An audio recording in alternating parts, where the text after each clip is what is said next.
आज प्रसंग हूँ भंड सेवक बोली किपरि जानिबे भंड सेवक बोली किपरि जानिबे भंड सेवक बोली किपरि जानिबे एफिसिया तार 4 पर्व 11 पद पुणी थे पढ़ंतु ସେ କାହା କାହାକୁ ପ୍ରେରିତ, କାହା କାହାକୁ ଭାବବାଦୀ, କାହା କାହାକୁ ସୁସମାଚାର ପ୍ରଚାରକ, ପୁଣି କାହା କାହାକୁ ପାଳକ ଓ ଶିକ୍ଷକ ରୂପେ ନିଯୁକ୍ତ କରି ଦାନ କରିଅଛନ୍ତି। ଏଟା ଆମେ ଦେଖୁଛୁ ସେ ଏଇ 5 ପ୍ରକାର ସେବକ ମାନଙ୍କୁ ଦେଇଛନ୍ତି। ଆମେ ଗତ ଅଧ୍ୟାୟରେ ତା ଧ୍ୟାନ କରୁଥିଲୁ କାହା କାହାକୁ ସେ ପ୍ରେରିତ, କାହା କାହାକୁ ଭାବବାଦୀ, କାହା କାହାକୁ ସୁସମାଚାର ପ୍ରଚାରକ, କାହା କାହାକୁ ସେ କରିଛନ୍ତି ବାଳକ ଆଉ ଶିକ୍ଷକ। ଏ 5 ଜଣଙ୍କୁ ଦେଇଛନ୍ତି। ଆଉ ଏ 5 ଜଣ ଭ୍ରାନ୍ତ ସେବକ ମାନଙ୍କୁ ମଧ୍ୟ ଶୈତାନ ମାର୍କେଟ ରେ ଛାଡିଛି। ମଣ୍ଡଳୀ ମଧ୍ୟରେ ଖ୍ରୀଷ୍ଟିୟାନ ସମାଜ ମଧ୍ୟରେ ଏ 5 ଜଣକୁ ମଧ୍ୟ ଆମେ ଦେଖୁଛୁ।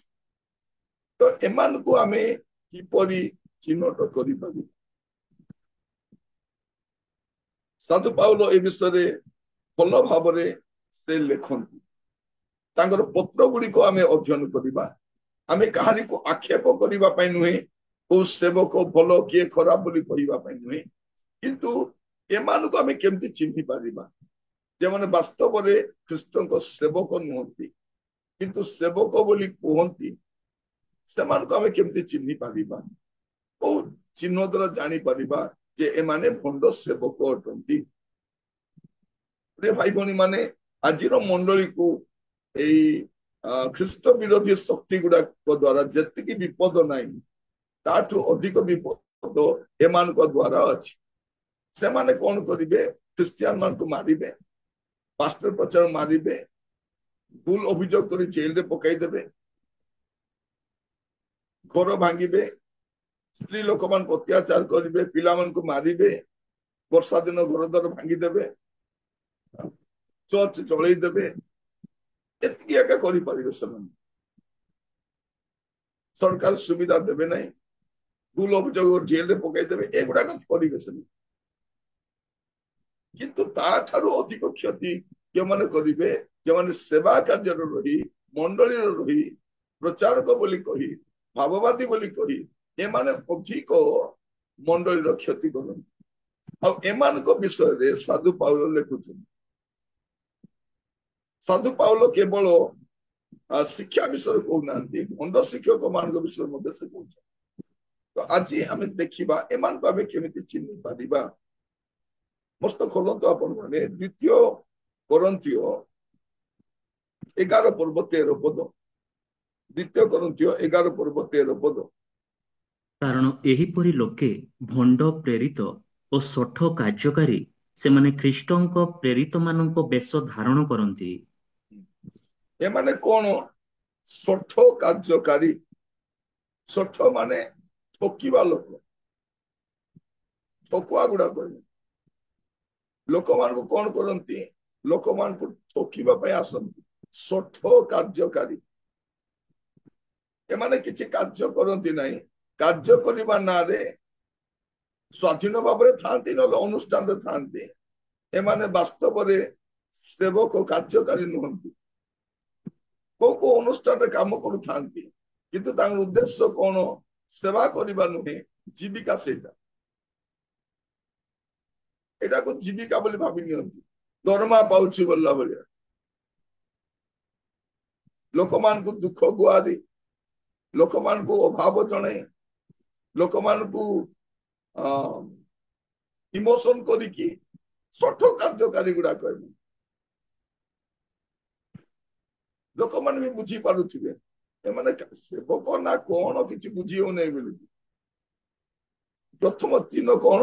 ଏମାନେ ଶଠ କାର୍ଯ୍ୟକାରୀ। ତାକୁ ଅଣ୍ଡରଲାଇନ କରିଥାନ୍ତି। ଏମାନେ କଣ? ଏମାନେ ହଉଛନ୍ତି କଣ? ଶଠ କାର୍ଯ୍ୟକାରୀ। ଲୋକମାନଙ୍କୁ ଠକିବା, ଲୋକମାନଙ୍କୁ ବୋକା ବନେଇବା ଏମାନଙ୍କର କାମ। ସେବା ନାଁରେ କୋଉ ଅନୁଷ୍ଠାନରେ ଥାନ୍ତି ବା ସ୍ୱାଧୀନ ଭାବରେ ଥାନ୍ତି, ଏମାନଙ୍କର କାମ ପ୍ରଚାର କରିବା, ଆତ୍ମା ଲାଭ କରିବା ନୁହେଁ। ଏମାନଙ୍କର କାମ ହଉଛି ନିଜେ ବଞ୍ଚିବା, ଏଟା ସେମାନଙ୍କର ଜୀବିକା। ଏଟା ସାଧୁ ପାଉଲ କହୁଛନ୍ତି। ଆମେ ନିଜ ଠାରୁ କିଛି କହିବା ନାହିଁ, ବାଇବଲ କଣ କହୁଛି ସେଇଟା ଆମେ ଧ୍ୟାନ କରିବା। ଆମର ଧ୍ୟାନ ଲୋକମାନଙ୍କୁ ଅଭିଯୋଗ କରିବା, ସେମାନଙ୍କୁ ନିନ୍ଦା କରିବା ନୁହଁ। ଆମର କାମ ସେମାନଙ୍କୁ ଚିହ୍ନଟ କରିବା। ଦ୍ୱିତୀୟରେ ଆପଣ ଦେଖିବେ ଗାଲାତୀୟ ତାର ପ୍ରଥମ ଅଧ୍ୟାୟ 7 ପଦ। ତାହା ଅନ୍ୟ ସୁସମାଚାର ସୁଦ୍ଧା ନୁହେଁ, କେବଳ କେତେକ ତୁମ୍ଭମାନଙ୍କୁ ଅସ୍ଥିର କରୁଅଛନ୍ତି ଓ ଖ୍ରୀଷ୍ଟଙ୍କ ସୁସମାଚାରକୁ ବିକୃତ କରିବାକୁ ଇଚ୍ଛା କରୁଅଛନ୍ତି। ଏମାନେ କଣ? ଅସ୍ଥିର କରିବା ଲୋକ। ଏମାନେ କଣ କରନ୍ତି? ଅସ୍ଥିର କରନ୍ତି। ଚିହ୍ନ କରିଥାନ୍ତୁ, ଏମାନେ କଣ କରନ୍ତି? ଆସିକି ଅସ୍ଥିର କରନ୍ତି, ଅସ୍ଥିର କରନ୍ତି। ଯୋଉ ମଣ୍ଡଳୀକୁ ଯିବେ ସେଇଠି କଣ କରିବେ? ଅସ୍ଥିର କରିବେ। ଯୋଉ ଘରକୁ ଯିବେ ଅସ୍ଥିର କରିବେ। ଲୋକମାନେ ଅସ୍ଥିର ହୋଇଯାଆନ୍ତି ବାକ୍ୟ ଶୁଣିଲା ପରେ। ଯେଉଁମାନେ ସ୍ଥାୟୀ ଭାବରେ ଗୋଟେ ମଣ୍ଡଳୀରେ ଥାନ୍ତି ସେଇଠୁ ଅନ୍ୟତ୍ରକୁ ପଳେଇ ଯାଆନ୍ତି, ଗୋଟେ ନୂଆ ଶିକ୍ଷା ଆଣିକି ଦେଇ ଦିଅନ୍ତି, ଲୋକମାନେ ବିଚଳିତ ହୋଇଯାଆନ୍ତି। ଏମାନେ ହଉଛନ୍ତି ଅସ୍ଥିରକାରୀ ଆଉ ସୁସମାଚାରକୁ ବିକୃତ କରିବା ଲୋକ। ବିକୃତ, ଗୋଟେ ବିକୃତ ସୁସମାଚାର, ଗୋଟେ ଖଣ୍ଡିତ ସୁସମାଚାର ପ୍ରଚାର କରୁ, ଯାହା କମ୍ପ୍ଲିଟ ନୁହେଁ। ପ୍ରିୟ ଭାଇ ଭଉଣୀ ମାନେ, କୃଷ ବିଷୟ କହିଲା ବେଳକୁ ଯନ୍ତ୍ରଣା ବି ଥିବ, ତାଡ଼ନା ବି ଥିବ, ନିନ୍ଦା ବି ଥିବ, ଅପମାନ ବି ଥିବ। ଆଜିର ସୁସମାଚାର ଏସବୁ ନଥାଏ।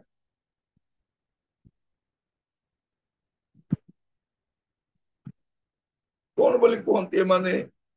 ତୁମେ ଯଦି ପ୍ରଭୁଙ୍କୁ ଗ୍ରହଣ କରିଦବ, ତୁମେ ଯଦି ଯୀଶୁ ତୁମ ଅନ୍ତରରେ ପଳେଇ ଆସିବେ, ପବିତ୍ର ଆତ୍ମାକୁ ପାଇଯିବ, ତୁମକୁ ଆଉ ରୋଗ ନଥିବ।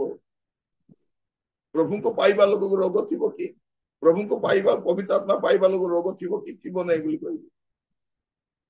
ଆପଣ ବାଇବଲ ସାରା ଦେଖିବେ ପ୍ରଭୁଙ୍କ ଦାସ ମାନଙ୍କୁ ଯେନ୍ ଅସୁସ୍ଥ ଥିବେ, 2-4 ଜଣ ଗଦା ଲୋକ ବାହାରିବେ। ଆପଣ ଦୁଃଖ ହେଇଯିବାରେ କାଳେ ମୋ ଜୀବନରେ କିଛି ପାପ ଅଛି କି ବୋଲି। ଆପଣଙ୍କୁ ରୋଗ ଆସିଲେ ବସିକି ଅନୁତାପ କରିବାଟା ଭଲ, କିନ୍ତୁ ପାପ ସକାଶେ ହିଁ ରୋଗ ଆସେ ସେଇଟା ନୁହେଁ। ରୋଗର ଶରୀର, ସେଥିପାଇଁ ରୋଗ ଆସେ। ରୋଗର ଶରୀର। ତାପରେ ଯୋଉ ଶରୀର ପ୍ରଭୁ ଦେବେ ସେଇ ଶରୀରରେ ରୋଗ ନଥିବ। ସେଇ ଶରୀରରେ ସେଇଠି ବିପି ନଥିବ, ଡାଇବେଟିସ୍ ନଥିବ, ଆପଣ ଇନ୍ସୁଲିନ ନେବା ପାଇଁ ପଡିବ ନାହିଁ ସ୍ୱର୍ଗରେ, ଆପଣଙ୍କର କିଡନୀ ପ୍ରୋବ୍ଲେମ ହେବ ନାହିଁ, ଆପଣ ଯାହା ବି ଖାଇପାରିବେ ସେଠି, ଆଖି ଧନ୍ଦଳା ହେବ ନାହିଁ। ତ ସେମିତିକା ଗୋଟେ ଜାଗାକୁ ଆମେ ଯିବୁ। କିନ୍ତୁ ଏବେ ଏମାନେ କଣ କରନ୍ତି? ଅସ୍ଥିର କରନ୍ତି। ପ୍ରିୟ ଭାଇ ଭଉଣୀ ମାନେ, ପାଉଲ ଭଲ ଭାବରେ ଚିହ୍ନଟ କରି କହୁଛନ୍ତି ଏମାନେ ଅସ୍ଥିର କରନ୍ତି। ତାପରେ ଦେଖିବେ 2 ପର୍ବ, ସେ ଗାଲାତୀୟ 2 ପର୍ବ 4 ପଦ। ଆମ୍ଭମାନଙ୍କ ମଧ୍ୟକୁ ଆନିତ କେତେ ଜଣ ଭଣ୍ଡ ଭ୍ରାତା ସକାଶେ ଏପରି ହେଲା। ଖ୍ରୀଷ୍ଟ ଯୀଶୁଙ୍କଠାରେ ଆମ୍ଭମାନଙ୍କର ଯେଉଁ ସ୍ୱାଧୀନତା ଅଛି, ଚୋର ସ୍ୱରୂପେ ସେଥିର ଛିଦ୍ର ଅନ୍ୱେଷଣ କରି ଆମ୍ଭମାନଙ୍କୁ ଦାସତ୍ୱର ବନ୍ଧନରେ ଆବଦ୍ଧ କରିବା ନିମନ୍ତେ ସେମାନେ ଗୁପ୍ତରେ ପ୍ରବେଶ କରିଥିଲେ। ଏମାନେ କିଏ? ଭଣ୍ଡ ଭ୍ରାତା। ଆଣ୍ଡରଲାଇନ୍ କରିଥାନ୍ତି, ଏମାନେ କଣ ଅଟନ୍ତି? ଭଣ୍ଡ ଭ୍ରାତା, ଫଲ୍ସ ବ୍ରଦର୍ସ। ଏମାନେ ବ୍ରଦର ବ୍ରଦର ବୋଲି ବୁଲନ୍ତି, କିନ୍ତୁ ଏମାନେ ବ୍ରଦର ନୁହନ୍ତି, ଆଉ କଣ ଗୋଟେ। ବ୍ରଦର ନାଁରେ କଳଙ୍କ ଗୁଡାକ ଥାନ୍ତି, ଭ୍ରାତା ନାଁରେ କଳଙ୍କ ଥାନ୍ତି। ଏମାନେ କଣ କରନ୍ତି? ଧୀରେ ଧୀରେ ଲୋକମାନଙ୍କୁ ବିଭିନ୍ନ ଶିକ୍ଷା ଦେଇ, ଲେଖାରେ ଅଛି ଚୋର ସ୍ୱରୂପେ ସେଥିର ଛିଦ୍ରାନ୍ୱେଷଣ କରି ଆମ୍ଭମାନଙ୍କୁ ଦାସତ୍ୱର ବନ୍ଧନରେ ଆବଦ୍ଧ କରିବା ନିମନ୍ତେ ପୁଣି ଥରେ ଦାସତ୍ୱ ଆଡକୁ ପଳେଇ ନେବାକୁ ଚେଷ୍ଟା କରନ୍ତି। ସେ ନୀତି ନିୟମ ମଧ୍ୟକୁ ନୂଆ ନୂଆ ଶିକ୍ଷା ଗୁଡାକ ଦିଅନ୍ତି। ଏମାନେ କିଏ? ଏମାନେ ଭଣ୍ଡ ଭ୍ରାତା। ଭଣ୍ଡ ଭ୍ରାତା।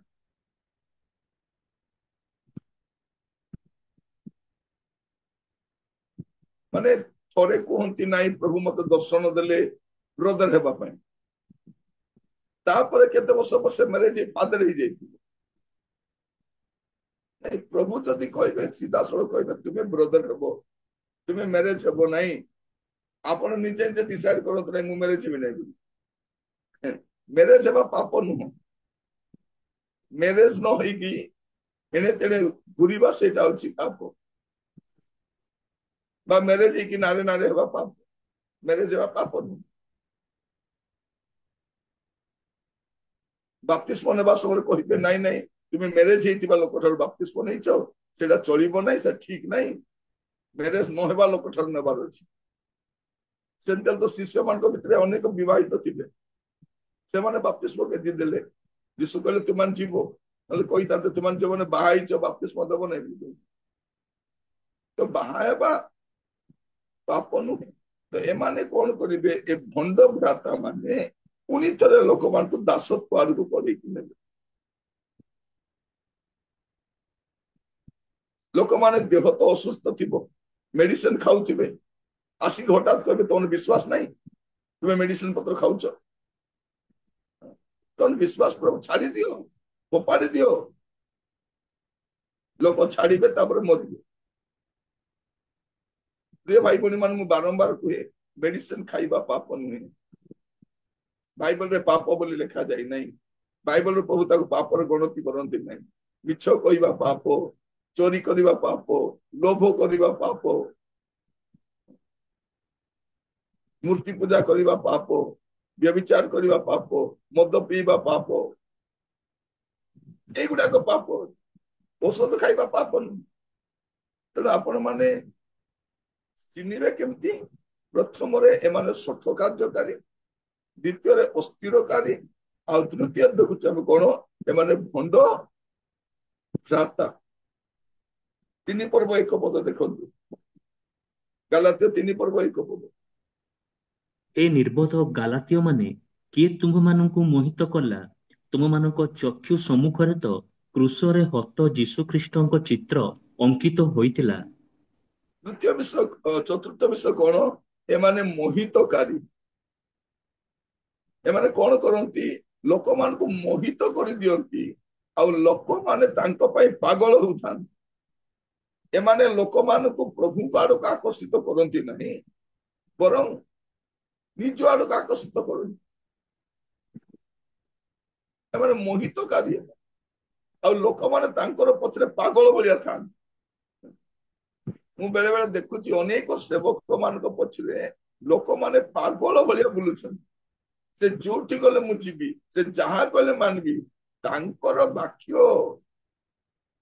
କେବେ ହାତରେ ବାଇବଲ ନଥାଏ, ପରୀକ୍ଷା କରନ୍ତି ନାହିଁ, ଏମାନେ ମୋହିତ ହେଇଥାନ୍ତି। ମୋହିତ, ତାଙ୍କ ପଛରେ ମୋହିତ ହେଇ ବୁଲୁଥାନ୍ତି, ତାଙ୍କ ଶିକ୍ଷାରେ ମୋହିତ ହେଇଯାଆନ୍ତି, ତାଙ୍କ କଥାରେ ମୋହିତ ହେଇଯାଆନ୍ତି। ଏମାନେ ମୋହିତକାରୀ ମାନେ। ମନେ ରଖିଥାନ୍ତୁ, ମୋହିତ। ଅନେକ ଲୋକ ସେମିତି କଣ ବୋଲି କୁହନ୍ତି, ତାଙ୍କର ବାକ୍ୟ ଛଡା ମୁଁ ଆଉ କାହାର ଶୁଣେ ନାହିଁ। ତାଙ୍କ ବାକ୍ୟ ମାନେ କଣ ସେଇଟା? ଯିଏ ବି ପ୍ରଭୁଙ୍କର ବାକ୍ୟ କୁହନ୍ତି ଆପଣ ପରୀକ୍ଷା କରିବେ ବାଇବଲ ଅନୁମୋଦିତ କି ନାହିଁ। ଆପଣ ପ୍ରଚାରକ ଭକ୍ତ ହୁଅନ୍ତୁ, ଆପଣ ପ୍ରଭୁ ଭକ୍ତ ହୁଅନ୍ତୁ। ପ୍ରଭୁ ଭକ୍ତ ହୁଅନ୍ତୁ। ମତେ ବି ବେଳେ ବେଳେ ଲୋକ କୁହନ୍ତି ଆଜ୍ଞା ଆମେ ଆପଣଙ୍କର ଫ୍ୟାନ। ମୁଁ ଦେଖିଛି ସେମାନଙ୍କୁ ପରେ ପରେ କୁଲର ହେବାର, ପରେ ପରେ ଏସି ହେବାର ମୁଁ ଦେଖିଛି। ମୁଁ ଦେଖିଛି ଏ ଫ୍ୟାନ ମାନଙ୍କୁ। କାହିଁକି? ଯେତେବେଳେ ପର୍ଯ୍ୟନ୍ତ ମୋର ବାକ୍ୟ ଭଲ ଲାଗୁଥିବ ସେମାନେ ଫ୍ୟାନ ଥିବେ। ତାପରେ ବାକ୍ୟ ବାଧିବାକୁ ଆରମ୍ଭ ହବ, ତାଙ୍କର ଜୀବନର ପାପ ଗୁଡାକ ଚିହ୍ନଟ ହେବାକୁ ଆରମ୍ଭ କରିବ, ଧୀରେ ଧୀରେ ଗୁଣା କରିବେ, ଆମ ବିରୁଦ୍ଧରେ କହିବାକୁ ଆରମ୍ଭ କରିବେ। କାହିଁକି? ଆମର ବାକ୍ୟ ସେମାନଙ୍କୁ କଣ ସୁହାଇଲା ନାହିଁ। ସେମାନେ ଯେମିତି ଚାହୁଁଥିଲେ ଆମେ ସେମିତି କହିନାଉ। ତ କଣ ହବ? ଧୀରେ ଧୀରେ ସେମାନେ ଘୃଣା କରିବାକୁ ଆରମ୍ଭ କରିବେ। ଏ ଫ୍ୟାନ୍ ଗୁଡାକ ପରେ ପରେ କଣ ହେବେ, କୁଲର ହେଇଯିବେ, ତାପରେ ପରେ ଏସି ହେଇଯିବେ। ମୋର ପ୍ରିୟ ଭାଇ ଭଉଣୀ ମାନେ, ଆମେ ପ୍ରଚାରକ ଭକ୍ତ ହେବା ନାହିଁ, ଆମେ ପ୍ରଭୁ ଭକ୍ତ ହେବାର ଅଛି। କୌଣସି ଲୋକର ଶିକ୍ଷାକୁ ଗୁରୁତ୍ୱ ଦେବା ନାହିଁ, ବାଇବଲ ସମ୍ମତ କି ନାହିଁ ସେଇଟା ଆମେ ଜାଣିବୁ। ତ ଏମାନେ କଣ କରନ୍ତି, ଏମାନେ ମୋହିତ କରନ୍ତି। ତାପରେ ଆପଣ ଦେଖିବେ ଫିଲିପିଓ ପୁସ୍ତକ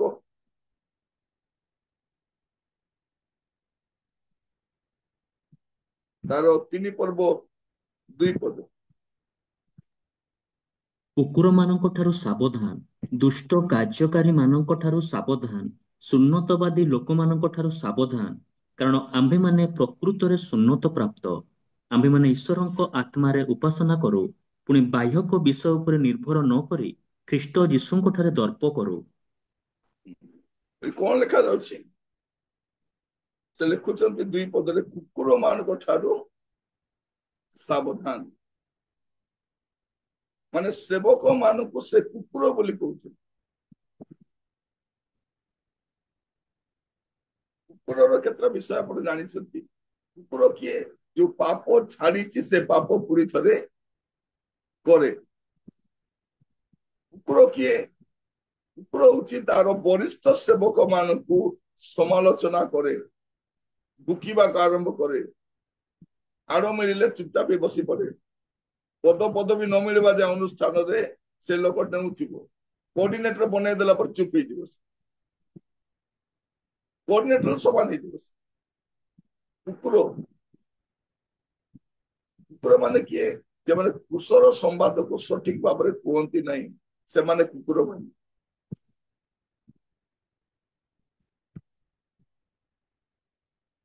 କୁକୁର ମାନଙ୍କ ବିଷୟ ବହୁତ ଲେଖା ଅଛି। କୁକୁର ମାନେ କିଏ, ସମଲିଙ୍ଗୀ ମାନଙ୍କୁ କୁକୁର ବୋଲି କୁହାଯାଏ।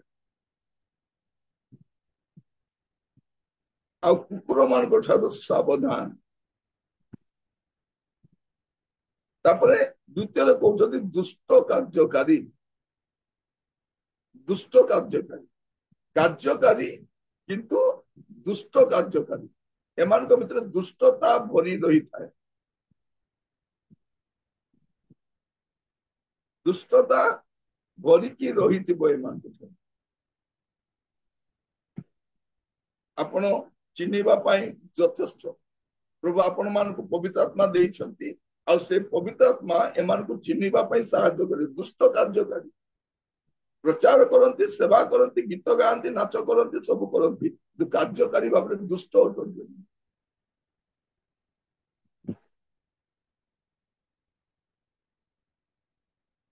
ତାପରେ ଆଉ କେମିତି ଚିହ୍ନିବେ ଏମାନଙ୍କୁ, ଫିଲିପିଓ 3 ପର୍ବ 18-19 ପଦ।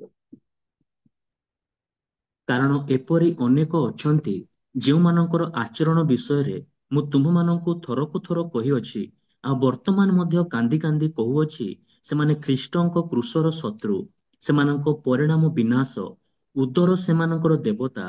ସେମାନେ ଆପଣା ଆପଣା ଲଜ୍ଜାକୁ ଦର୍ପର ବିଷୟ ମନେ କରନ୍ତି, ପୁଣି ପାର୍ଥିବ ବିଷୟ ଗୁଡିକରେ ଆସକ୍ତ ଅଟନ୍ତି। ଏଠି ଆମେ କଣ ଦେଖୁଛୁ, 5ଟି ବିଷୟ ଅଛି ଏମିତି ଚିହ୍ନିବା ପାଇଁ। ଦେଖନ୍ତୁ ଏଠି, କାରଣ ଏପରି ଅନେକ ଅଛନ୍ତି ଯେଉଁମାନଙ୍କ ଆଚରଣ ବିଷୟରେ, ଏମାନଙ୍କ ଆଚରଣ ଠିକ ନଥିବ। କେମିତି ଜାଣିବେ, ଆଚରଣରୁ ଜାଣିବେ। ସେବକ ମାନଙ୍କୁ ତାଙ୍କର ଆଚରଣରୁ ଜାଣିବେ। ତାପରେ ଦ୍ୱିତୀୟରେ କୃଷର ଶତ୍ରୁ, ସେମାନେ କୃଷର କଥା କୁହନ୍ତି ନାହିଁ, କୃଷକୁ ଘୃଣା କରନ୍ତି, କୃଷ ବିଷୟରେ କୁହନ୍ତି ନାହିଁ, କୃଷକୁ ହାଲକା କରି ପ୍ରେଜେଣ୍ଟ କରନ୍ତି। ଏମାନଙ୍କୁ କୃଷ କେବେ ମନେ ପଡିବ, ଦୁଃଖ ଭୋଗ ସମୟରେ। ଗୁଡ ଫ୍ରାଇଡେ ଦିନ କୃଷ ମନେ ପଡିବ, ବର୍ଷ ସାରା ଆଉ କୃଷ ନଥିବ। ସେମାନେ କଣ କୁହନ୍ତି, ଯୀଶୁ ତ ଦୁଃଖ ଭୋଗ କଲେ, ଆମେ ଆଉ ଦୁଃଖ ଭୋଗ କରିବୁ ନାହିଁ। ଯୀଶୁ କଣ ବୋଲି କହିଲେ, ମୁଁ ଥରେ ତୁମ ପାଇଁ କୃଷରେ ମଲି, କିନ୍ତୁ ତୁମେ ଜୀବନ ସାରା ଆପଣା କୃଷ ବହନ କରି ମୋ ପଛରେ ଆସିବ। କୃଷ ରହିଥିବ। ଲୋକେ ଯେବେ ମୋ ସକାଶେ ତୁମକୁ ନିନ୍ଦା ତାଡନା କରନ୍ତି। ଆମର ଯୀଶୁ ହଉଛନ୍ତି ଗରିବ ଯୀଶୁ, ସେ ଜଗତରେ ଗରିବ ଭାବରେ ରହିଲେ, ସେମାନେ କଣ କୁହନ୍ତି ଯୀଶୁ ନିର୍ଧନ ହେଲେ ଯେପରି ଆମେ ଧନବାନ ହବୁ। ଯୀଶୁ କେବେ ଧନୀ ଥିଲେ ଜଗତରେ? ଆପଣ ବି ଗରିବ ଅବସ୍ଥାରେ ଥିବେ, ଯେବେ ଆପଣ ସ୍ୱର୍ଗକୁ ଯିବେ ଆପଣ ସ୍ୱର୍ଗୀୟ ଧନରେ ଧନୀ ହେଇଯିବେ। ଆପଣ ତ ସେ ସ୍ୱର୍ଗୀୟ ଧନର ଆପଣ ମାନଙ୍କୁ କଣ କରନ୍ତି? ସେ ପ୍ରତିଜ୍ଞା କରନ୍ତି। ଆପଣ ମାନେ ଜାଗତିକ ଧନ ପାଇଁ ବିଚଳିତ ହୁଅନ୍ତୁ ନାହିଁ। ବାଇବଲରେ ଅନେକ ଖ୍ରୀଷ୍ଟ ବିଶ୍ୱାସୀ ମାନଙ୍କୁ ଆମେ ଦେଖୁଛୁ ସେମାନେ ବିଶ୍ୱାସର ଧନରେ ଧନୀ ଅଟନ୍ତି। ବିଶ୍ୱାସର ଧନରେ। ଧନ ଆଜି ଅଛି କାଲିକି ନଥିବ। ତେଣୁ ଆପଣ ଏମାନେ କଣ କରନ୍ତି? କୃଷର କଥା, ଏମାନେ କୃଷର ଶତ୍ରୁ। ଦ୍ୱିତୀୟ, ତାପରେ ଉଦର ସେମାନଙ୍କ ଦେବତା। ଏମାନେ ପେଟ ପାଇଁ ସେବା କରନ୍ତି। ଉଦର ଏମାନଙ୍କ ମୁଖ୍ୟ ବିଷୟ। ସେବା କରି କେମିତି ଚଳିବା, କେମିତି ବଞ୍ଚିବା, କେମିତି ଖାଇବା, କଣ ଉଦର ସେମାନଙ୍କର। ତାପରେ ଲଜ୍ଜାର ବିଷୟକୁ ଦର୍ପ ବିଷୟ ମନେ କରନ୍ତି। ତାପରେ ପଞ୍ଚମରେ ଏମାନେ ପାର୍ଥିବ ବିଷୟ ଗୁଡାକରେ ଆସକ୍ତ ଅଟନ୍ତି। ଏ ପାଞ୍ଚଟି ବିଷୟ ଦ୍ୱାରା ଆପଣ ଜାଣିବେ ଏମାନେ ଖଣ୍ଡ ସେବକ ବୋଲି। କେମିତି ପାର୍ଥିବ ବିଷୟ, ତାଙ୍କ ଘରକୁ ଯାଇ ଦେଖିବେ ସୋରୁମ ଭଳିଆ ଥିବ।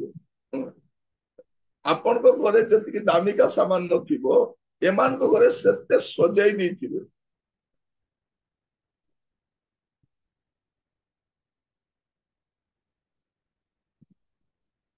ମୁଁ ଥରେ ଜଣେ ସେବକ ଗ୍ରସ୍ତ ଯାଇଛି ଜଣଙ୍କ ଘରେ। ସେ ମତେ ପଚାରୁଛନ୍ତି, ଭାଇ ଏମିତି ସଫା କେତେ ପଡିବ ଭାଇ?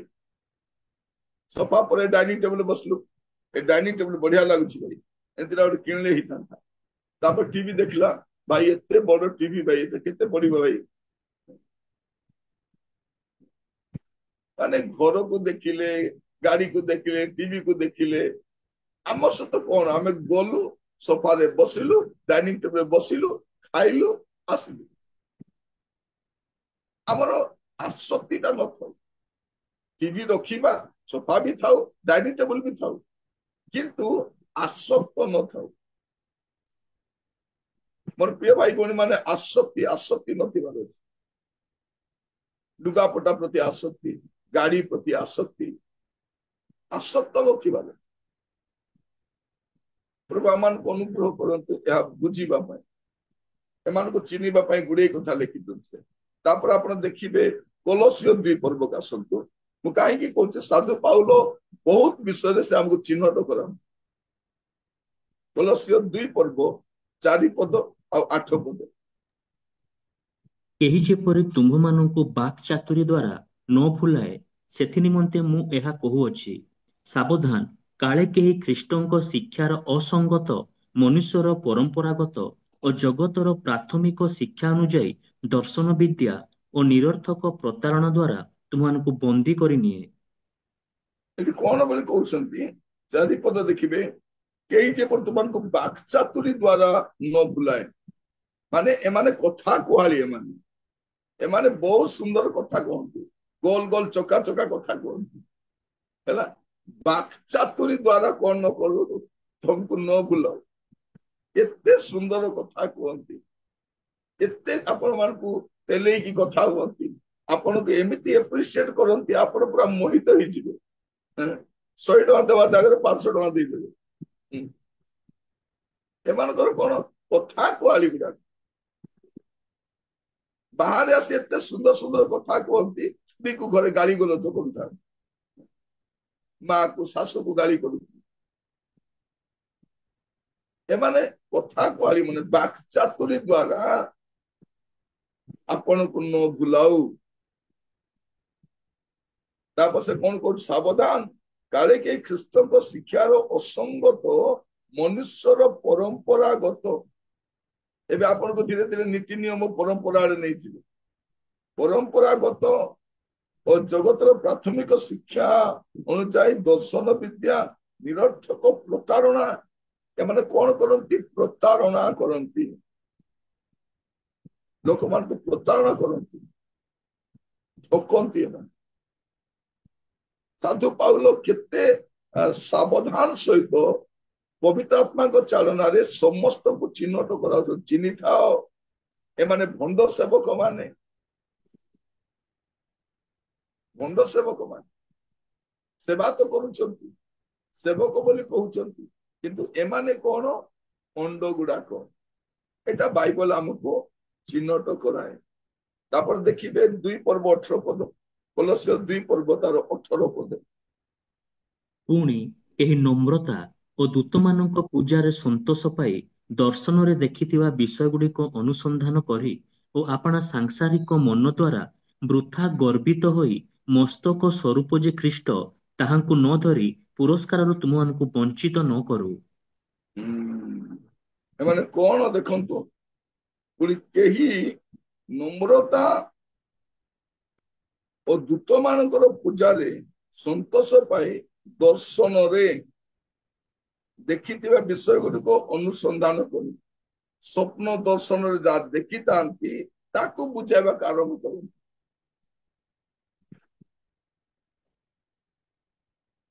କରି ଆପଣା ସାଂସାରିକ ମନ ଦ୍ୱାରା ବୃଥା ଗର୍ବିତ ହୋଇ ମସ୍ତକ ସ୍ୱରୂପ ଯେ ଖ୍ରୀଷ୍ଟ ତାହାକୁ ନ ଧରି କଣ କରନ୍ତି? ଏସବୁ ପଛରେ ପଛରେ ଯାଆନ୍ତି। ପ୍ରଭୁ ଆପଣ ମାନଙ୍କୁ ଅନୁଗ୍ରହ କରନ୍ତୁ ବୁଝିବା ପାଇଁ। ଏମାନେ ଫ୍ରଡ ଗୁଡାକ, ଏମାନେ ଫ୍ରଡ ଗୁଡାକ। ଏଠି ଲେଖା ଯାଉଛି ଏମାନେ ଲୋକମାନଙ୍କୁ ଦର୍ଶନ, ବେଳେ ବେଳେ ଲୋକମାନେ ମଧ୍ୟ ଆମକୁ ସ୍ୱପ୍ନ ଦେଖି ପଚାରୁଥାନ୍ତି, ଆଜ୍ଞା ଏ ସ୍ୱପ୍ନର ଅର୍ଥ କଣ? ସେ ସ୍ୱପ୍ନର ମୁଣ୍ଡ ଗଣ୍ଡି କିଛି ନଥିବ, ସେ ସ୍ୱପ୍ନକୁ ବ୍ୟାଖ୍ୟା କରୁଥିବେ। ସବୁ ସ୍ୱପ୍ନ ସେମିତି ନାହିଁ, କେତେଟା ସ୍ୱପ୍ନର ଅର୍ଥ ବି ଅଛି, ଏଟା ସ୍ୱପ୍ନକୁ ଆମେ ବୁଝାଇ ବି ପାରିବା, କିନ୍ତୁ ସବୁ ସ୍ୱପ୍ନକୁ ନାହିଁ। ତାପରେ ଘରେ ଆସି କହିବେ, ଭଉଣୀ ମୁଁ ଦେଖିଲି ଆପଣଙ୍କ ଘରେ ଗୋଟେ କଳା ଲୋକଟା ବୁଲୁଥିଲା। ସେ ଖୋଜି ବୁଲିବ କଳା ଲୋକ ଆମ ପରିବାରରେ କିଏ ଅଛି। ତାପରେ କହିବ ନାଇଁ ଶୈତାନ ହେଇଥିବ। ତାପରେ କଳା ବୋଲେ ଆଉ ଗୋଟେ କିଏ ଅଛି, ସେ କଳା ଲୋକ ହେଇଥିବ। ଏମିତି କହିକି ତା ମୁଣ୍ଡରେ ପଶିଯିବ। ତମ ଘରେ ଗୋଟେ କଣ ଝୁମ୍ ଝୁମ୍ ଶବ୍ଦ ହଉଛି, ଗଛ ମାନଙ୍କ ଚଢେଇ ବସିଥିବ, ସେ ଚଢେଇ ଶବ୍ଦ ସେମିତି ଝୁମ୍ ଝୁମ୍ ଶବ୍ଦ ଆସୁଥିବ। ମାନେ ଗୁଡେଇ କଥା। ଏମାନେ କଣ କରନ୍ତି? ଏ ସ୍ୱପ୍ନ ଦର୍ଶନ ଆଡକୁ ନେଇକି ଯାଆନ୍ତି। ପ୍ରଭୁ ଆମମାନଙ୍କୁ ଅନୁଗ୍ରହ କରନ୍ତି, ଆମକୁ କେମିତି ଚିହ୍ନିବେ ସେ କହୁଛନ୍ତି। ଆପଣ ଦେଖିବେ 1 ତିମୋଥୀ 4 ପର୍ବ 2 ପଦ। ଭ୍ରାନ୍ତିଜନକ ଆତ୍ମାମାନଙ୍କ ପ୍ରତି ଓ ଭୂତମାନଙ୍କ ଶିକ୍ଷା ପ୍ରତି ମନୋଯୋଗ କରି ବିଶ୍ୱାସ ପରିତ୍ୟାଗ କରିବେ। ଆପଣ 1 2 ପଦ ମିଶେଇକି ପଢିଦିଅନ୍ତୁ। ଆତ୍ମା ସ୍ପଷ୍ଟ ରୂପେ କହୁଅଛନ୍ତି, ଉତ୍ତର କାଳରେ କେହି କେହି ଭ୍ରଷ୍ଟ ବିବେକ ମିଥ୍ୟାବାଦୀ ଲୋକମାନଙ୍କ କପଟପଣରେ ଭ୍ରାନ୍ତିଜନକ ଆତ୍ମାମାନଙ୍କ ପ୍ରତି ଓ ଭୂତମାନଙ୍କ ଶିକ୍ଷା ପ୍ରତି ମନୋଯୋଗ କରି ବିଶ୍ୱାସ ପରିତ୍ୟାଗ କରିବେ। ଏଠି କଣ ଲେଖା ଯାଉଛି? ମିଥ୍ୟାବାଦୀ। ଆପଣ ଦେଖିବେ ଭ୍ରଷ୍ଟ ବିବେକ ଓ ମିଥ୍ୟାବାଦୀ ଲୋକ, ଏମାନେ ମିଥ୍ୟାବାଦୀ, ମିଛ କୁହନ୍ତି, ଆଣ୍ଟି ମିଛ କୁହନ୍ତି, ମିଛୁଆ ଗୁଡାକ। ତାପରେ ଭ୍ରାନ୍ତିଜନକ ଆତ୍ମା ମାନଙ୍କ ପ୍ରତି ଆଉ ଭୂତ ମାନଙ୍କ ଶିକ୍ଷା ପ୍ରତି ମନୋଯୋଗ କରନ୍ତି। ଏମାନେ କଣ କରନ୍ତି? ମିଥ୍ୟାବାଦୀ ଗୁଡାକ, ମିଥ୍ୟାବାଦୀ। ତାପରେ 6 ପର୍ବ 4 ପଦ। ତେବେ ସେ ଅସାର ଗର୍ବୀ ଓ ଅଜ୍ଞାନ, ପୁଣି ବାଦାନୁବାଦ ଓ ବାକ୍ଯୁଦ୍ଧରେ ମତ, ସେଥିରୁ ଈର୍ଷା, ବିବାଦ, ପରନିନ୍ଦା, କୁଶ୍ଚିତ ସନ୍ଦେହ, ପୁଣି ଯେଉଁମାନେ ଈଶ୍ୱର ପରିଣତକୁ ଲାଭର ଉପାୟ ବୋଲି ମନେ କରନ୍ତି, ଏପରି ଭ୍ରଷ୍ଟମନା ଓ ସତ୍ୟବର୍ଜିତ ଲୋକମାନଙ୍କର ନିତ୍ୟ ବିରୋଧ ଜନ୍ମେ। ଏଠି କଣ କଣ ଲେଖା ଦେଖନ୍ତୁ। ସେମାନେ ଅସାର ଗର୍ବୀ, ମାନେ ସେମାନେ ବହୁତ ଗର୍ବୀ ଲୋକ ଥିବେ। ଅସାର ଗର୍ବୀ, ଅଜ୍ଞାନ, ବାଦାନୁବାଦ, ବାକ୍ଯୁଦ୍ଧରେ ମତ। ଏମାନେ ଏସବୁ ଯୁକ୍ତି ତର୍କ କରିବାକୁ ପସନ୍ଦ କରନ୍ତି। ଆଜିକାଲି ମୁଁ ଦେଖୁଛି ଗ୍ରୁପ ଗୁଡାକ ଖୋଲିକି, ହ୍ୱାଟ୍ସଆପରେ ଗ୍ରୁପ ଖୋଲି ସେଠି ଯୁକ୍ତି ଆରମ୍ଭ କରୁଛନ୍ତି, କାହାର ବଚସା ଆରମ୍ଭ କରିଦଉଛନ୍ତି, କାହାର ସମାଲୋଚନାର କିଛି କାମ ନାହିଁ।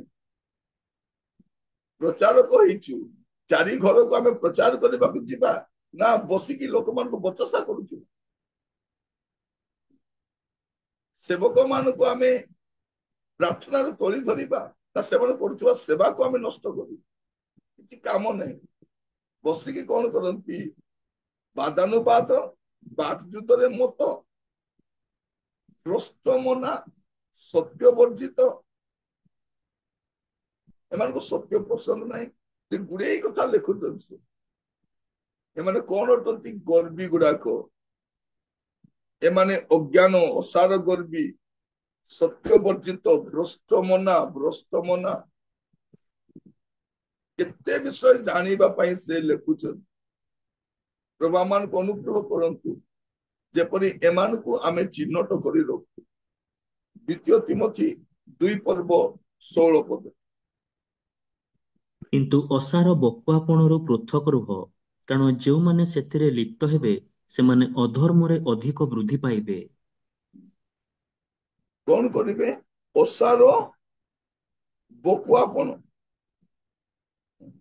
ଅସାର ବକୁଆପଣ 17 ପଦରେ ପଢି ଦିଅନ୍ତୁ। ଆଉ ସେମାନଙ୍କର କଥା ପଚା ଘା ପରି ଖାଇଯିବ। ସେମାନଙ୍କ ମଧ୍ୟରେ ହୁମନୀୟ ଓ ଫିଲିତ ଅନ୍ୟତମ। ଏମାନେ କେମିତି? ପଚା ଘା ଭଳିଆ।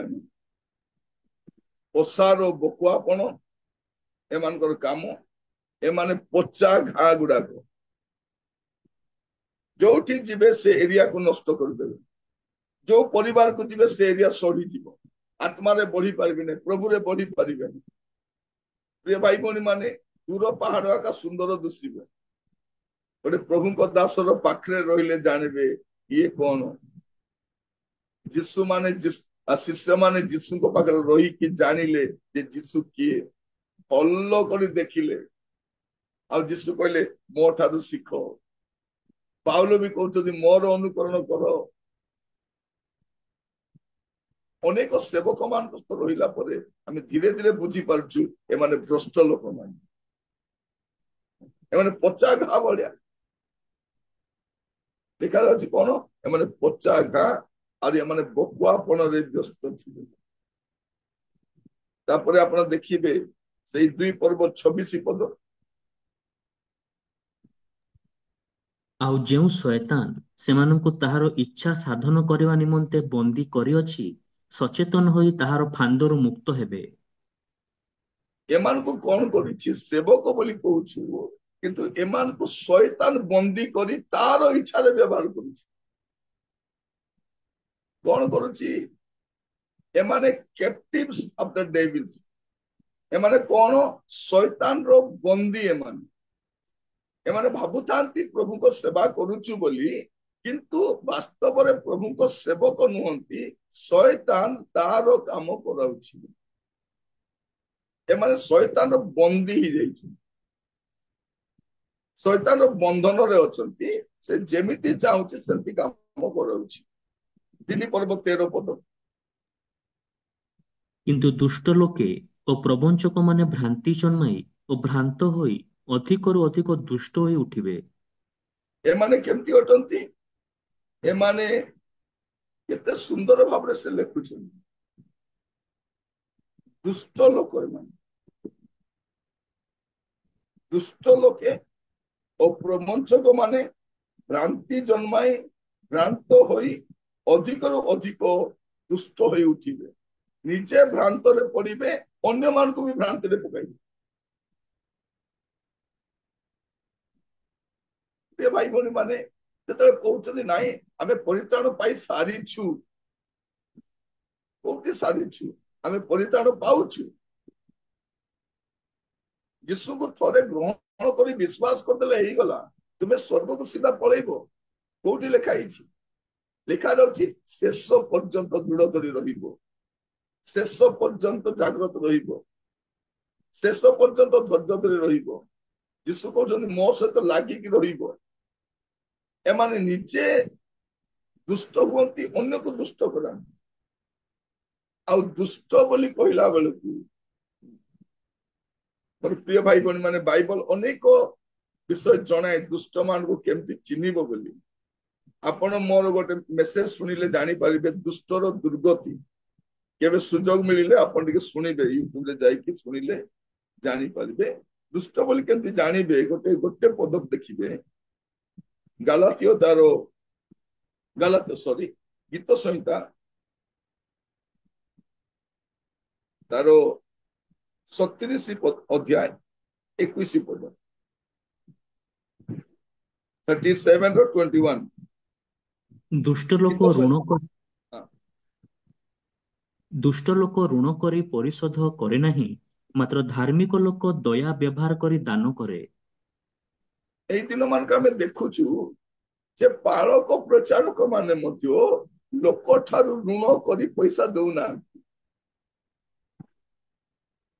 ବିଶ୍ୱାସୀ ମାନଙ୍କୁ ପଇସା ନେଇଯାଇଛନ୍ତି। ବିଶ୍ୱାସୀ ମାନଙ୍କୁ ଦୁଃଖକୁ ଆଣିବେ ଯାଇକି, ସେମାନେ ଦେବେ, ମୁଁ ଫେରେଇ ଦେବି ଭଉଣୀ, ମୁଁ ଫେରେଇ ଦେବି ଭାଇ, ଦରମା ମିଳିଲେ ଫେରେଇ ଦେବି। ଦରମା ମିଳିଲା ପରେ ସେ ଘରକୁ ଆଉ ଯିବେନି।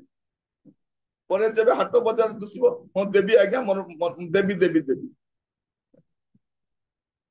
ଦେବ କି ନ ଦେବ, ଆସିବ କାହିଁକି ବନ୍ଦ କରିଦେଲ, ତୁମେ କଥାବାର୍ତ୍ତା କାହିଁକି ବନ୍ଦ କରିଦେଲ। ଏମିତି କେତେ ଘରୁ ଠକିକି ନେଇଥାନ୍ତି। ଏମାନେ କଣ ଅଟନ୍ତି? ଦୁଷ୍ଟ ଲୋକ। ଦୁଷ୍ଟ ଲୋକର ଚିହ୍ନ ସେ। ଅନେକ ପ୍ରଭୁଙ୍କ ଦାସ ମାନେ ଋଣଗ୍ରସ୍ତ ହେଇଯାଇଛନ୍ତି, ଧାରୁଆ ହେଇଯାଇଛନ୍ତି। କଣ ପାଇଁ ଋଣଗ୍ରସ୍ତ? ଆବଶ୍ୟକ ଥିଲେ ନେବା, ଆଉ ପରେ ଫେରେଇ ଦେବା, ଧୀରେ ଧୀରେ ଫେରେଇ ଦେବା, କିନ୍ତୁ ମୁହଁ ଲୁଚାଇ ବୁଲିବାର ଆବଶ୍ୟକ ନାହିଁ। ତାପରେ ମତେ ଅନୁଷ୍ଠାନ ଦଉଛି 2,000 କି 3,000, ମୁଁ ମାସକୁ 5,000 ଖର୍ଚ୍ଚ କଲେ କେମିତି ହବ? ଏ ଅନୁଷ୍ଠାନ ମାନେ ବି ଧନ୍ୟ, 2,000 ଟଙ୍କା ଦେଇ କାର୍ଯ୍ୟକାରୀକୁ ରଖିଛନ୍ତି। ଆଉ କଣ ବୋଲି କହୁଛନ୍ତି? ଆମର ଓଡିଶାରେ 500 କାର୍ଯ୍ୟକାରୀ ଅଛନ୍ତି। ମାନେ 2,000 ଟଙ୍କା ଘରର ସର୍ଭେଣ୍ଟ ଲେଡି ଏକା ପାଉଛି 3,000 ଟଙ୍କା ହେଲା। ତେଣୁ ଘର କାମ କରୁଛନ୍ତି ସେମାନେ ଏକା 2-3 ହଜାର ପାଉଛନ୍ତି। ତ ପ୍ରଭୁଙ୍କ ସେବକ ମାନଙ୍କୁ ତୁମେ ଏ ଏମାନଠାରୁ ମଧ୍ୟ ନ୍ୟୁନ ଆରି ହୀନ କରିଦଉଛ।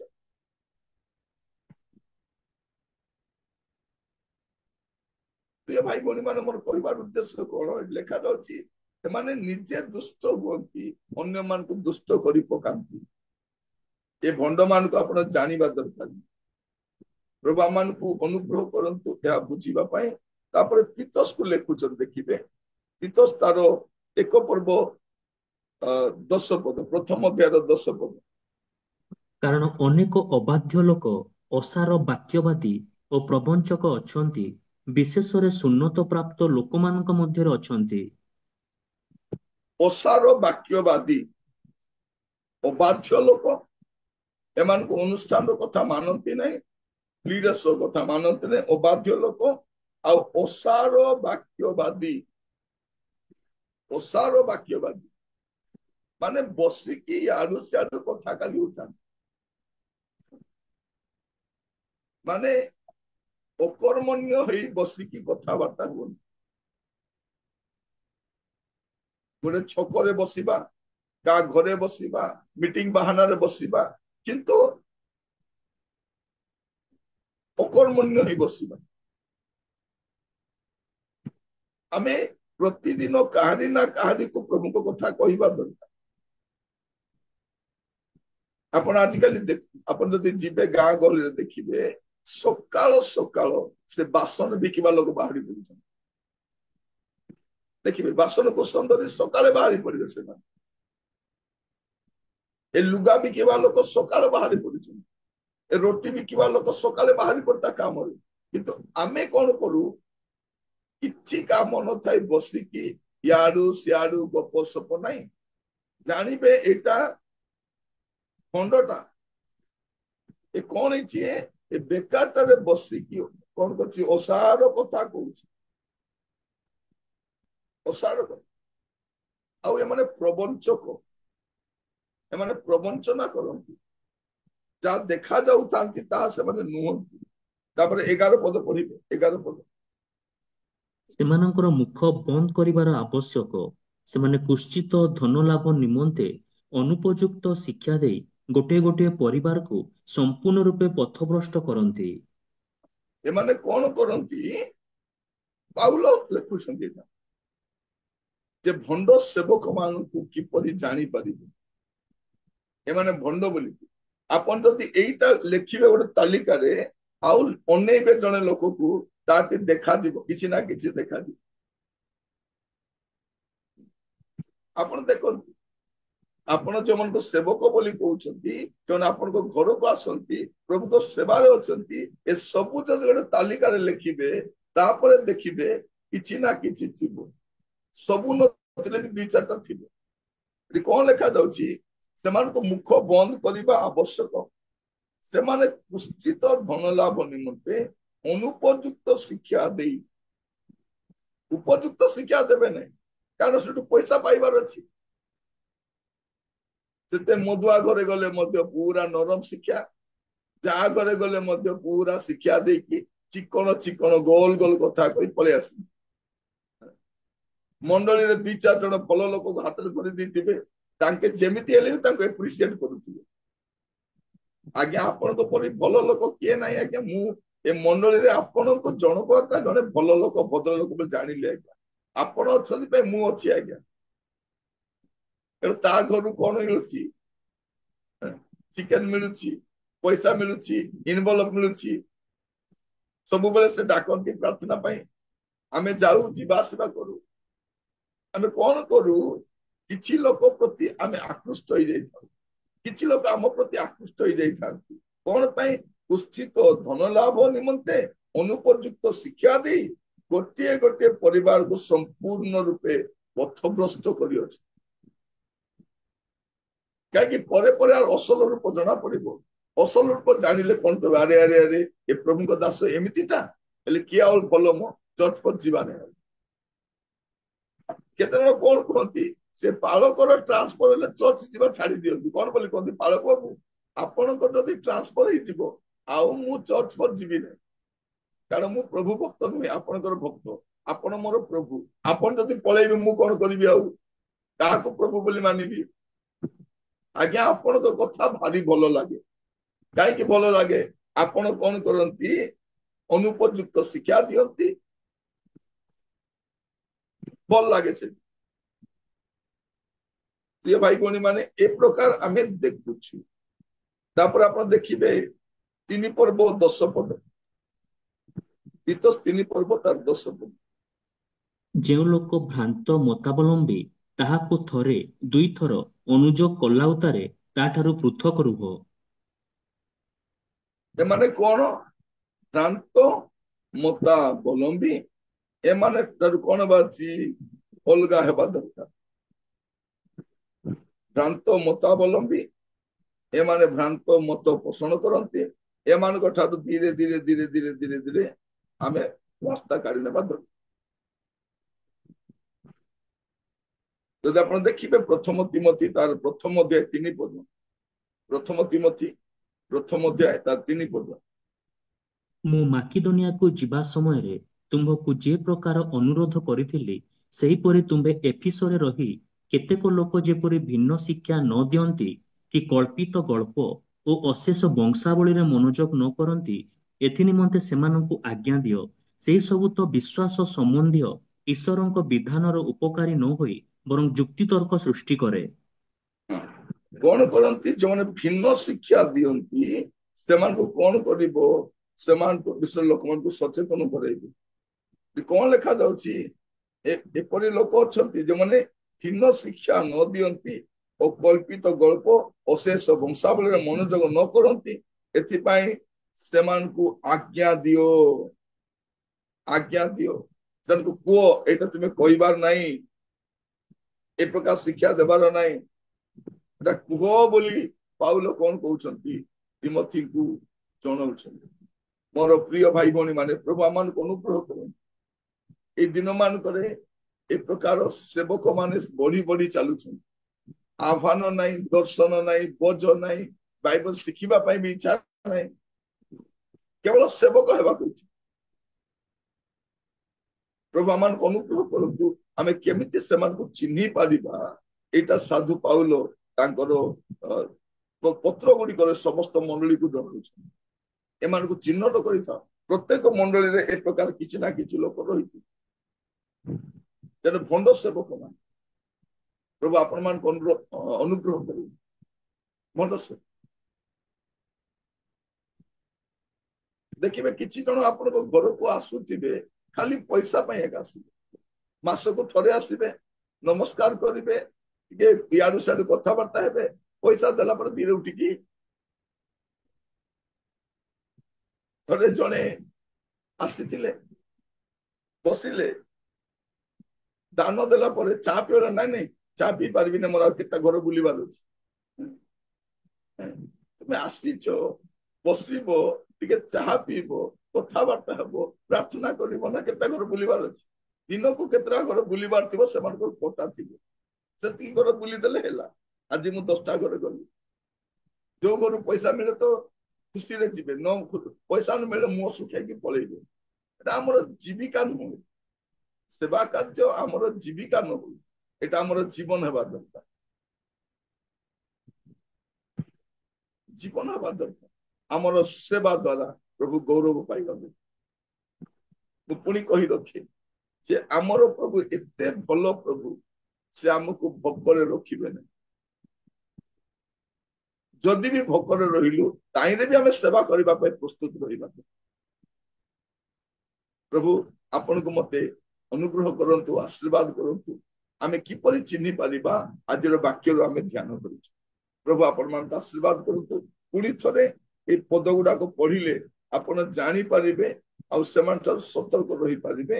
ପ୍ରଭୁ ଆପଣମାନଙ୍କୁ ଅନୁଗ୍ରହ କରନ୍ତୁ। ଏମିତି ଜଣେ ଦୁଇ ଜଣ ନାହାନ୍ତି, ଗଦା ଗଦା ଲୋକ ଅଛନ୍ତି, ଜଣେ ଦୁଇ ଜଣ ନାହିଁ।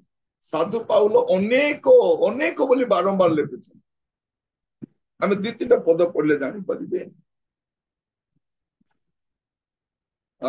ପ୍ରଥମ ଯୋହନ 4 ପର୍ବ 1 ପଦ, ପ୍ରଥମ ଯୋହନ 4 ପର୍ବ 1 ପଦ। ଏ ପ୍ରିୟମାନେ, ପ୍ରତ୍ୟେକ ଆତ୍ମାଙ୍କୁ ବିଶ୍ୱାସ କର ନାହିଁ, ବରଂ ଆତ୍ମା ମାନେ ଈଶ୍ୱରଙ୍କ ଠାରୁ ଆଗତ କି ନାହିଁ ଏହା ସେମାନଙ୍କୁ ପରୀକ୍ଷା କରି ଦେଖ, କାରଣ ଜଗତରେ ଅନେକ ଭଣ୍ଡ ଭାବବାଦୀ ବାହାରି ଅଛନ୍ତି। କେତେକ? ଅନେକ।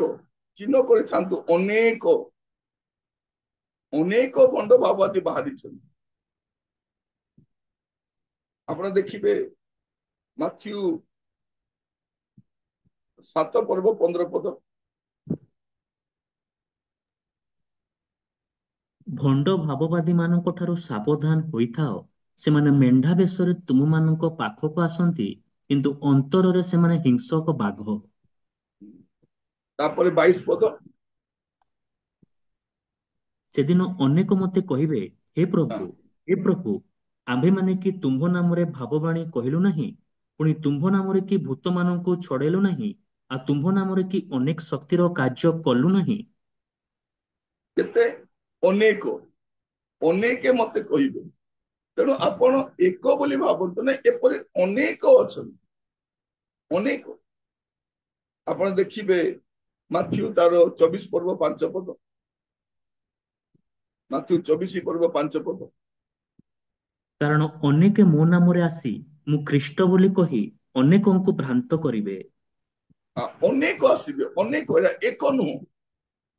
ଏବେ ସଂଖ୍ୟା ବଢି ବଢି ଚାଲିଛି, ବହୁ ଗୁଣିତ ହେବାର ଲାଗିଛି। 2 Corinthians 2 ପର୍ବ 17 ପଦ, 2 Corinthians 2 ପର୍ବ 17 ପଦ।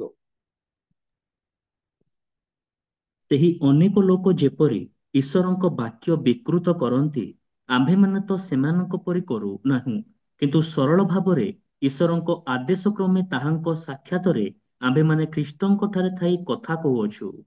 କଣ କହୁଛନ୍ତି? ଅନେକ। ଏଠି ବି ଅନେକ, ସେ ଅନେକକୁ ଚିହ୍ନ କରୁଛନ୍ତି, ଅନେକ ଅଛନ୍ତି। ଆପଣ ସେମାନଙ୍କୁ ଜାଣିବା ପାଇଁ ଏଇଗୁଡାକ ପଦ ପର୍ବ ଯଦି ଧ୍ୟାନ ଦେବେ ଜାଣିପାରିବେ।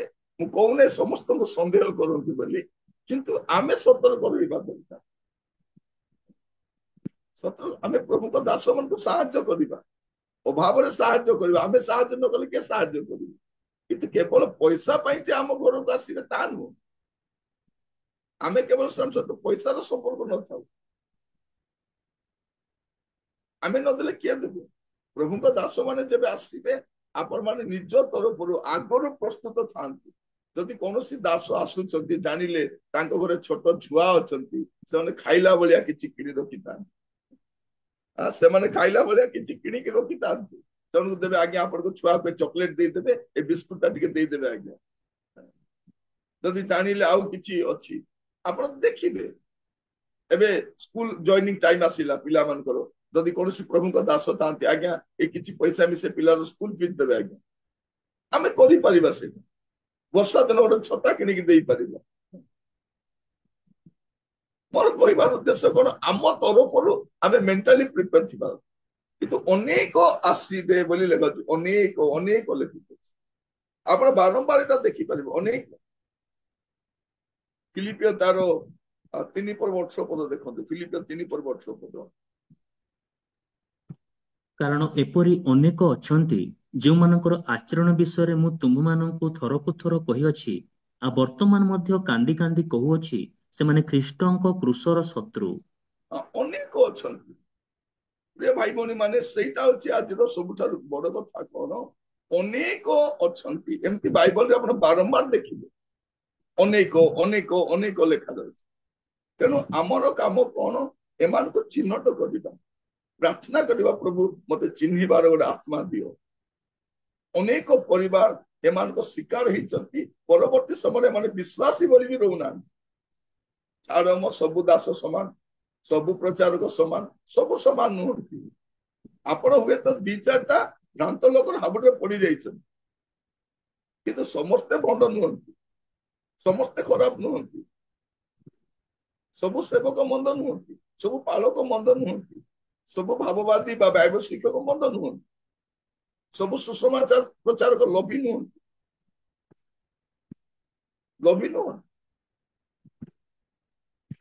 ଅନେକ ଲୋକ କଷ୍ଟରେ ବି ସେବା କରିଛନ୍ତି, ଆମେ ସେମାନଙ୍କୁ ଜାଣୁ।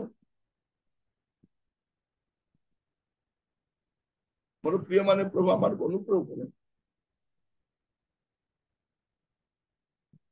ଆଜି ଆମେ ବାକ୍ୟ ଶୁଣିବା ସମୟରେ ଆମେ ପ୍ରାର୍ଥନା କରିବା, ପ୍ରଭୁ ଆମର ସେବା କାର୍ଯ୍ୟରେ এই ପ୍ରକାର ଲୋକମାନଙ୍କୁ ରକ୍ଷା କରନ୍ତୁ, ତା ସହିତ ମଣ୍ଡଳୀ ମଧ୍ୟ ରକ୍ଷିତ ହେବା ଦରକାର। ଆସନ୍ତୁ ପ୍ରାର୍ଥନା କରିବା ପାଇଁ ଯିବା।